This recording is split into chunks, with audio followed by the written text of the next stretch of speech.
যেহেতু আজকে রাষ্ট্রপতি উনি পদত্যাগ করেছেন অসুস্থতার কারণে, উনি বলেছেন ওনার কিডনিতে সমস্যা, হার্টের সমস্যা, বাইপাস করা হয়েছে। তো তার বিভিন্ন সময় সে অচেতন হয়ে পড়েন, এই কথা উল্লেখ করেছেন। তো যদি ধরেন যে অসুস্থতার কারণে হয়, অথবা যদি আমাদের গভর্নমেন্টের পক্ষ থেকে যদি তাকে সরাইও দেওয়া হয়, এটা তো সকলের খুশি কি হওয়ার কথা। কারণে এটা সরানো তো হতে সকলের পারে বলে খুশি আপনি মনে করেন? এটা তো সকলের আনন্দিত হওয়ার কথা। এখন তো আপনার সংকট নাই, এখন আমাদের নির্বাচিত সরকার আছে, মাননীয় স্পিকার আছে। মাননীয় উনি যদি পদত্যাগ করেন, তখন মাননীয় স্পিকার অলরেডি আপনার অস্থায়ী রাষ্ট্রপতি হিসেবে দায়িত্ব পালন করবেন। 3 মাস পর আপনার ভোট হবে এবং পরবর্তী পার্লামেন্ট সেশন আছে, সেই সেশনে আবার জি, নির্বাচিত রাষ্ট্রপতি আসবে।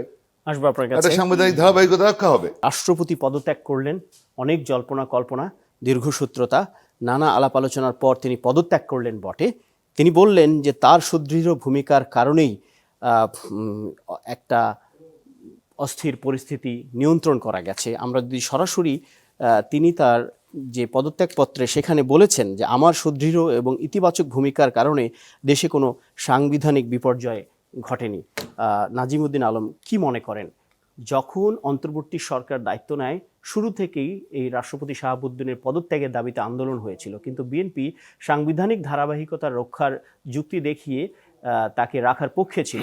এখন কোন রাজনৈতিক সমীকরণে এটি অনিবার্য হয়ে উঠলে বলে মনে করেন, যদিও তিনি অসুস্থতার কারণ দেখিয়েছেন?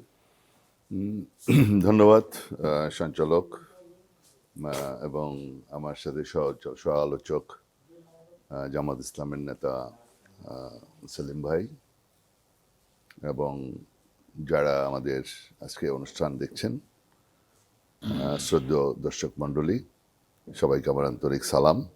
আসসালামু আলাইকুম। রাষ্ট্রপতির পদত্যাগ এটা স্বাভাবিক প্রক্রিয়া, এটা অস্বাভাবিক কিছু না। এটা ইন্টারিয়াম গভর্নমেন্ট আপনার ওই সময় অনেকেই দাবি করেছিল বিভিন্ন সংকট আমরা তৈরি হতে পারে। আপনারা জানেন যে একটা ফ্যাসিস্ট মাফিয়া সরকার উৎখাত করার পরে জনরোষের শিকার হয়ে পালিয়ে গিয়েছে। তো পরবর্তীতে আমাদের ডক্টরিন অফ নেসেসিটি, তারপরে আপনার সুপ্রিম কোর্টের আইনে আমাদের প্রধান উপদেষ্টা নিয়োগ দেওয়া হয়েছে, এর ভিতরে আমাদের ইন্টারিয়াম গভর্নমেন্ট হয়েছে, তারপরে তাদেরকে শপথ পড়ানো হয়েছে। যদি ওনাকে ওই সময় করা হতো, তাহলে আর হয়তো গভীর সংকটে নিপতিত হতে পারতো। সেজন্য খুব সহনশীলভাবে বিএনপি পদক্ষেপ গ্রহণ করেছে। ওইদিকে আমরা না যেয়ে আমরা জিনিসটা খুব স্বাভাবিকভাবেই চিন্তা করেছি, যাতে সংকট ঘনীভূত না হয়। আমাদের প্রয়োজন ছিল একটা সুষ্ঠু, অবাধ, নিরপেক্ষ নির্বাচন। আমরা সম্মিলিতভাবে বিএনপি, জামাত, হেফাজত এবং অন্যান্য রাজনৈতিক দল, বাম ঘরানারও কিছু সংগঠন যেমন মান্না ভাইয়ের পার্টি, অন্যান্য পার্টি, সবাই মিলে আমরা দীর্ঘদিন যাবৎ চেষ্টা করেছি স্বৈরাচারকে উৎখাত করার।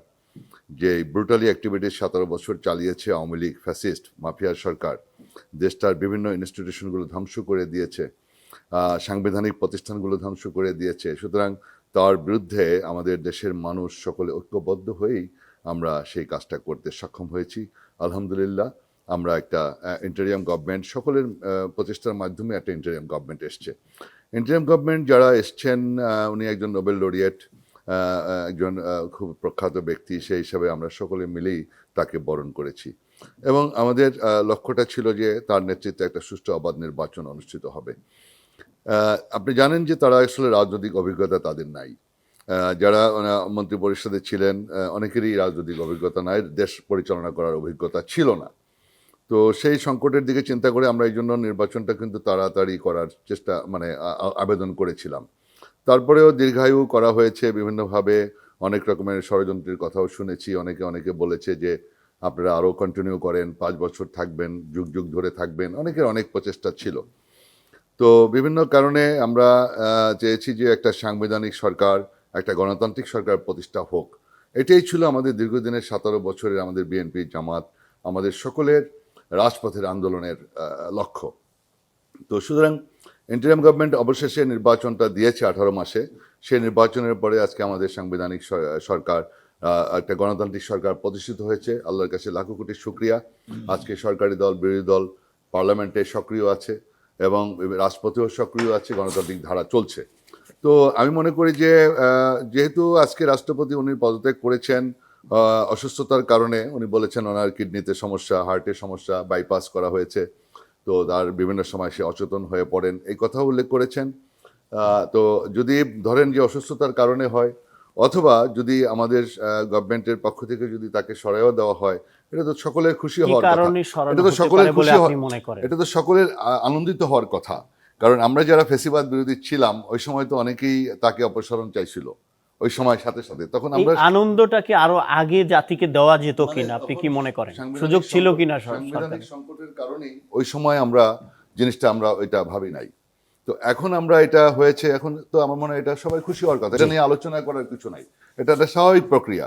এখন একটা সাংবিধানিক অবস্থান রয়েছে, ওই সময় রাষ্ট্রপতি হয়ে বলে এবার কে দায়িত্ব নিত, ওইটাই তো আর সমস্যা হয়ে গেছে, প্রধান উপদেষ্টাকে কারা করা হবে, সেই জন্য সুপ্রিম কোর্টে যেতে হয়েছে, সুপ্রিম কোর্ট থেকে আবার ওইখান থেকে একটা আপিলের ডিভিশন থেকে রায় আনতে হয়েছে, তো তারপরে প্রধান উপদেষ্টা বসানো হয়েছে, আবার রাষ্ট্রপতি সরালে পরে আরেকটা সংকট হতো। তো এখন তো আপনার সংকট নাই, এখন আমাদের নির্বাচিত সরকার আছে, মাননীয় স্পিকার আছে, মাননীয় উনি যদি পদত্যাগ করেন তখন মাননীয় স্পিকার অলরেডি আপনার অস্থায়ী রাষ্ট্রপতি হিসেবে দায়িত্ব পালন করবেন। 3 মাস পর আপনার ভোট হবে এবং পরবর্তী পার্লামেন্ট সেশন আছে, সেই সেশনে আবার জি। নির্বাচিত রাষ্ট্রপতি আসবে, আসবো আপনার একটা কাছে। সাংবিধানিক ধারাবাহিকতা রক্ষা হবে।